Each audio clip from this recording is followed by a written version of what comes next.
Hello student, कैसे हैं आप सब। एक बार पुनः शिव कोचिंग क्लासेस पर स्वागत है। उम्मीद करता हूं आप सब अच्छे होंगे, मस्त होंगे, बेहतर होंगे, आपकी पढ़ाई बेहतर चलोगे। बच्चों, यदि आप क्लास 12th में है, 11th या 10th में किसी भी क्लास में है, हिंदी के लिए आज के प्रार्थना पत्र काफ़ी महत्वपूर्ण है, जो कि सीधा प्रश्न पूछा जाता है बोर्ड एग्जाम में या कि एनुअल एग्जाम की बात करूं, क्योंकि 11th क्लास में दिया आप हैं तो एनुअल एग्जाम आपके लिए हो जाता है, 10th या 12th के लिए बोर्ड एग्जाम हो जाता है। तो फाइनल एग्जाम में पूछा जाता है प्रश्न। पहले आप समझने की कोशिश करें, जब भी आपके पास क्वेश्चन पेपर मिले तो किसी भी प्रश्न का उत्तर लिखने से पहले आप प्रश्न को अच्छे से पढ़ें, क्योंकि मान लीजिए प्रश्न में दिया है कि परीक्षा काल में ध्वनि विस्तारक यंत्र पर रोक लगाने हेतु यहाँ पर जिलाधीश को एक प्रार्थना पत्र। अब यहाँ पर दिया है प्रार्थना पत्र और आपने लिख दिया आवेदन पत्र, तो फिर नंबर कटेंगे, डेफिनेट कटेंगे। मान लीजिए यहाँ पर आवेदन पत्र दिया है और आप प्रार्थना पत्र लिख दिए तो फिर नंबर आपके कट जाएंगे। सबसे पहले आपको प्रश्न पढ़ना है। प्रश्न में कहा क्या गया है, किसको देना है, जिलाधीश जी को देना है।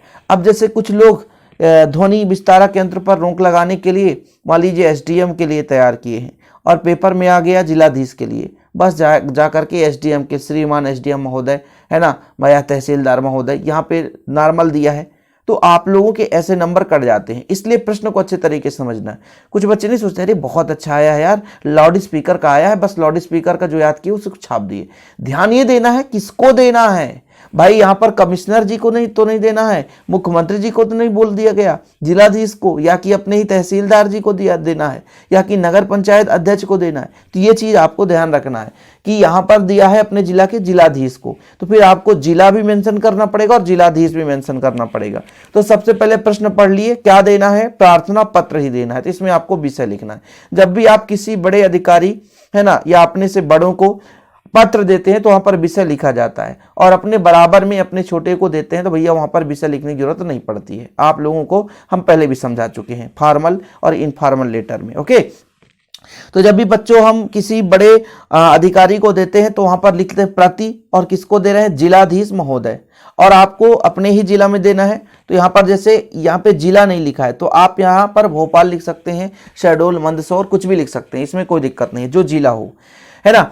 यदि प्रश्न में ही दे दिया गया कि आप इस जिला के निवासी हैं, कि आप रीवा जिले के निवासी हैं और भाई साहब आप एक रमेश शर्मा हैं और आप अपने ही जिला के जिलाधीश जी को एक प्रार्थना पत्र लिखे ध्वनि विस्तारक यंत्र पर रोक के लिए, तो फिर आपको उसी जिला को मेंशन करना होगा। ये छोटी छोटी गलतियां है ना, वही नंबर काट देते हैं आपके। इसलिए कोई जरूरी नहीं कि यही प्रश्न सेम टू सेम आ जाए आपके एग्जाम में। तो यहां पर ध्यान देना, जैसे यहां पर किसी भी जिला को मेंशन नहीं किया गया तो हम अपने से लिख दिए भोपाल, जबलपुर, इंदौर, ग्वालियर, मुरैना, कुछ भी लिख सकते हैं। ठीक है, कहां से आप लोग, मध्य प्रदेश तो मध्य प्रदेश। आपको विषय कहां से लिखना है कि परीक्षा काल में ध्वनि विस्तारक यंत्र पर रोक लगाने हेतु हम क्या दे रहे हैं, प्रार्थना पत्र। तो देखिए आपके एक नंबर फोकट के मिल जाते हैं ऐसे ही प्रश्न से लिखने पर। अब आपको क्या बताना है महोदय जी कि सबने नम्र निवेदन है कि मेरी बोर्ड परीक्षाएं चल रही। भैया मैं इसमें बोला गया ना परीक्षा काल में, ध्यान देना है।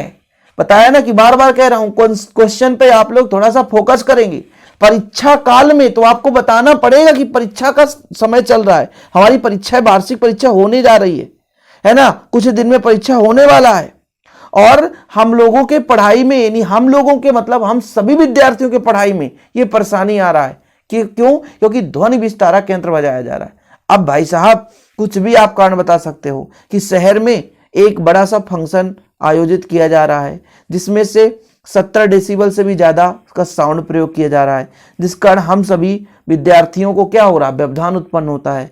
तो श्रीमान जी से अनुरोध है कि भाई साहब, या कि हम जिलाधीश जी से महोदय जी से आग्रह करते हैं कि कृपया हमारे परीक्षा समय तक के लिए लाउड स्पीकर जो भी हमारे पास ये ध्वनि विस्तारक यंत्र पर रोक लगाने की महान कृपा करें। बस, ज्यादा कुछ नहीं है भाई। यहाँ पे प्रति जिलाधीश महोदय मध्य प्रदेश भोपाल आपने डिस्ट्रिक्ट लिख ही दिया, विषय यहाँ से ही लिख दिया कि परीक्षा काल में।